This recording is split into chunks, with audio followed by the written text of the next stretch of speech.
warahmatullahi wabarakatuh. Waalaikumsalam. Senang sekali hari ini kita bisa berkumpul di acara Friends Conference Film Kiblat. Film Kiblat ini film yang sangat berarti buat kami karena di develop yang lumayan panjang ya, Le. Ini ceritanya dari tim Leo Victor dan Gerald. Gerald, halo.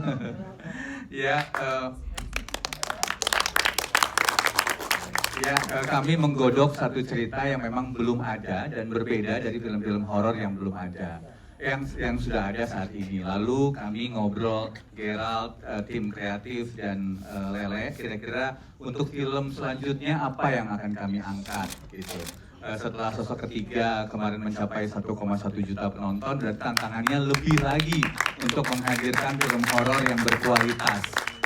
Lalu kami coba mencari apa saja yang lagi ramai dibicarakan oleh masyarakat Indonesia saat ini. Yang pertama ada penggandaan uang, pesugihan, pengobatan alternatif. Itu yang kami godok lalu membuat jadi satu cerita utuh.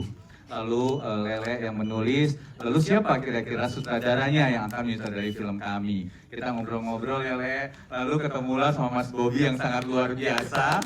Wah, begitu review filmnya, saya nggak nyangka filmnya sebagus itu, Mas. Wah, makasih banget, timnya sangat-sangat luar biasa. Kami, menurut kami ini pencapaian yang sangat luar biasa, begitu kami bisa membuat film yang sangat bagus. Gitu, Mbak Delni. Ya. Oke, terima kasih. Mbak Nunu? Iya, Mbak Nunu silakan. Cukup, oke. Oke, Mas Agung ini kan bukan film pertamanya Leo Pictures, sebelum ini udah sukses ya. Sosok ketiga, luar biasa. Main ya Cis ya? Nonton saya. Oh, kenapa? Nonton. Kamu jadi sosok keempat soalnya ya? Jangan. Oke, juga ada The Nekat Traveler 1-2 dan juga Air Mata Surga, bener ya Mas ya? Betul, Sedikit ini saya, film kelima sebenarnya. Iya, kelima ya. Saya penasaran, ini menjadi spesialisasi kah buat Leo Pictures? Karena ini ada 2 horor ya. Sebenarnya enggak, nanti abis Kiblat tayang, kami juga sekarang lagi masuk editing, judulnya Bila Esok Ibu Tiada, itu film drama lagi. Kembali ke film drama lagi. Ya, oke. Terima kasih keterangannya Mas Agung. Baiklah, di sini ada Mbak Leli dulu cerita nih, gimana bisa mendevelop cerita dari ide awalnya. Kalau tadi saya ngobrol sama Mas Agung, ini ceritanya sebenarnya relate-nya banyak dengan kehidupan masyarakat di Indonesia dan juga mungkin digabungkan dari pengalaman based on true story atau bagaimana? Assalamualaikum warahmatullahi wabarakatuh. Selamat sore teman-teman semuanya. Terima kasih sudah hadir di tengah-tengah bulan puasa. Terima kasih banyak Mas Agung, Mas Bobby. Aku terharu loh lihat trailer ya. Jadi Kiblat ini seperti yang waktu itu Mas Agung datang dengan, lalu kita punya idenya dari mahasiswa saya Gerald Mamahit. Asik, langsung ngomong ya. Saya dosen di sini. Jadi kayak pas dapat ide dari Gerald, wah saya sebagai dosen kayak ya bisa memberikan ide itu. Tapi harus saya menulisnya karena saya dosen, dia mahasiswa. Okay? Nah, jadi habis itu Mas Agung bilang, Lele mau nggak kita develop bareng-bareng? Mau lah gitu. Ini satu ide yang buat aku menarik banget ya kan. Aku selalu dapat pesan sama bapakku kalau bikin film mau itu genrenya horor, terus habis itu ada religinya, jadikan ini bagian dari dakwah. Jadi semoga film Kiblat ini bukan menakut-nakuti untuk sholat, justru ada satu hal yang membuat kita jadi menguatkan iman bukan hanya percaya sama manusia, tapi ada kepercayaan yang harus lebih besar, yaitu kepercayaan sama Allah sama Rasulnya gitu. Jadi makanya kenapa aku mau langsung mengiyakan Kiblat ini, dan habis itu ditemui sama Bobby, nanti tantangan tersendiri gimana mendirect horor Islam padahal nonis. Tapi kayak ketemu sama Bobby ini luar biasa banget karena kita sudah berteman lama, jadi ini kayak reunian ya Bu. Gitu sih, jadi aku happy banget nge-develop film Kiblat ini. Terima kasih. Ya. Terima kasih Mbak Lili Layang, ternyata dosen. Mamah Lili ya, kita panggil. Oke, jangan tinggalkan sholat ya Mbak. Jangan tinggalkan sholat. Oke, sekarang ada istilah nonis ya. Suka berebut. Iya, war takjil nonis. Katanya itu seperti eufemisme untuk non Islam ya maksudnya ya, untuk diksi-diksi atau frase-frase yang lain. Tapi bukan itu yang mau kita obrolin. Oke. Bukan takjil ya. Dia just gini. Ini MC-nya mau ngomong apa? Mas Bobby, ini gila semua castingnya keren-keren. Gimana sih? Harus dong. Itu ada Dennis yang tiba-tiba keluar dari comfort zone-nya. Apa gitu kan. Ada Yasmin all out banget. Yasmin tepuk tangan dong. Kalau saya pakai istilah tadi ngomong sama Mas Agung, nanti Mas Bobby bisa kasih tahu ya ensemble cast-nya.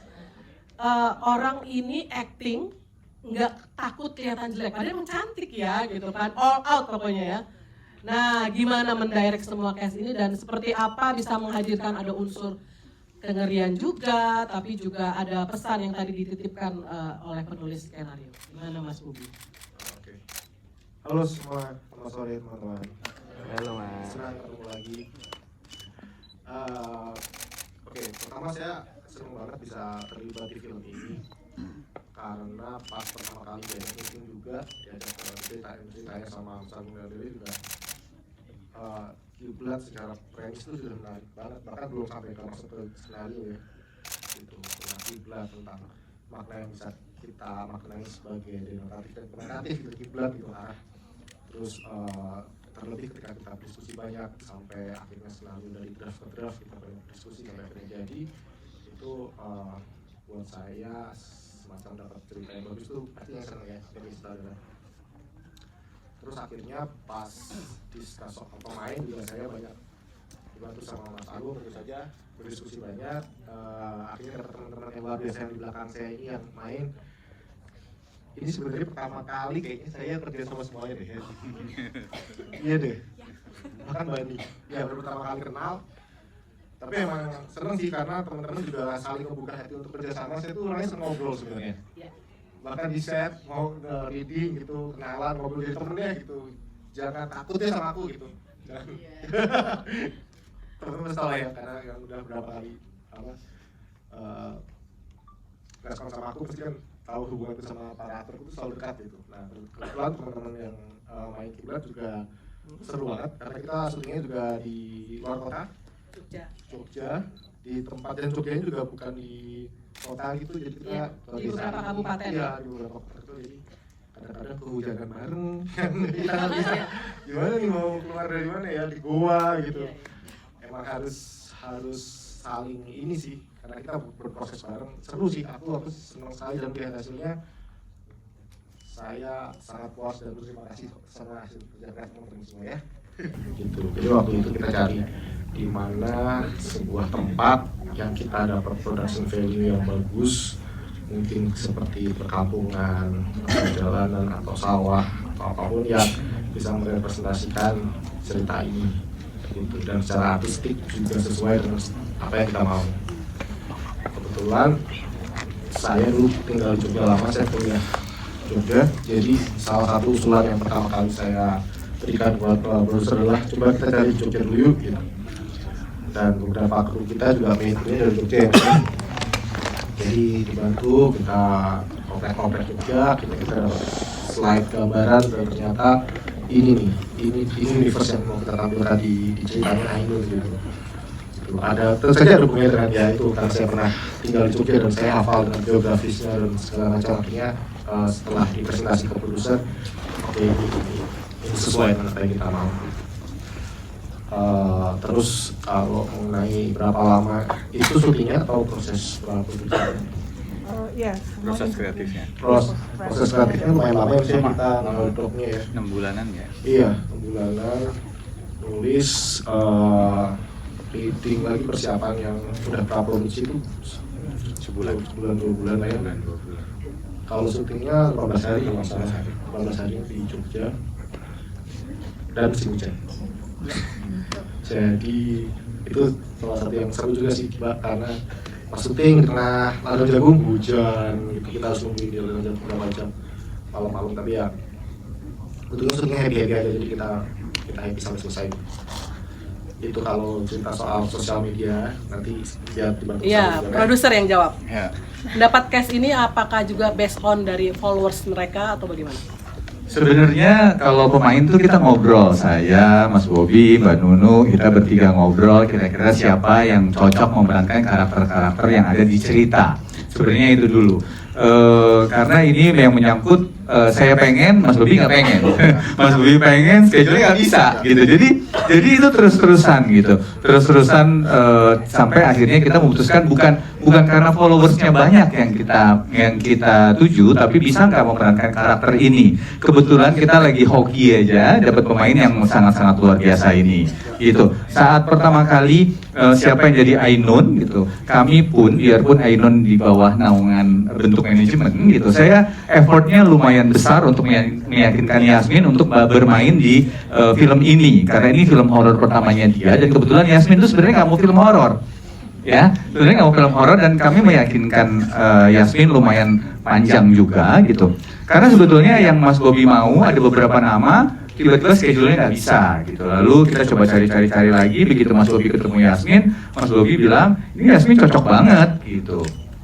Tapi kalau anaknya nggak mau kita nggak bisa apa-apa juga gitu kan ya. Tapi Yasmin baca dan ternyata terus dia bilang ya aku mau gitu. Lalu sama kalau ketemu Icis pun ya, ketemu Ria Ricis sama ngobrol dulu di kantor. Saya ketemu Ria Ricis waktu itu Mas Bobi berhalangan ngobrol gitu. Saya kaget karena berat badannya tiba-tiba kok nggak seperti di media sosial kan waktu itu dia baru punya anak satu agak besar. Mas Bobi juga khawatir karena ini lawan mainnya Yasmin loh gitu mungkin nggak sih dia bisa memerankan ini satu pesantren yang sama sementara dia udah punya suami punya anak mungkin nggak kira-kira kayak gadis remaja gitu saat itu.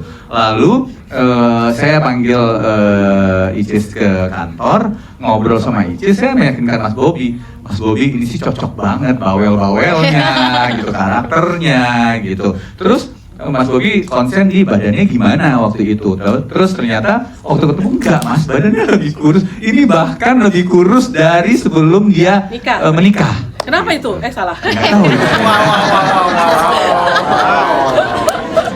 Dan termasuk karakternya yang berat itu kan Lingga sebenarnya kita carinya itu Lingga karena dia itu asistennya Abah, karakternya harus kuat gitu. Yang diperankan Dennis. Diperankan Mas Dennis. Lalu kita ngobrol, Mbak Nunu, saya, Mas Bobi kita ngobrol. Bisa nggak ya Dennis gitu? Ada ketakutan karena dia kan main mametnya tuh lumayan fenomenal gitu. Ada Pandangan Cinta salah satu film terbaiknya Indonesia gitu. Jadi bisa nggak ya keluar gitu lah. Mas Bobi ketemu, terus Mas Bobi bilang waktu itu ada juga ya Mas calon-calon yang lain. Lalu kita semua bertiga sepakat kalau Mas Dennis cocok untuk memerankan Lingga. Gitu. Jadi bukan karena followers kita lihat, cocok nggak dengan karakternya itu yang utama. Karena sebuah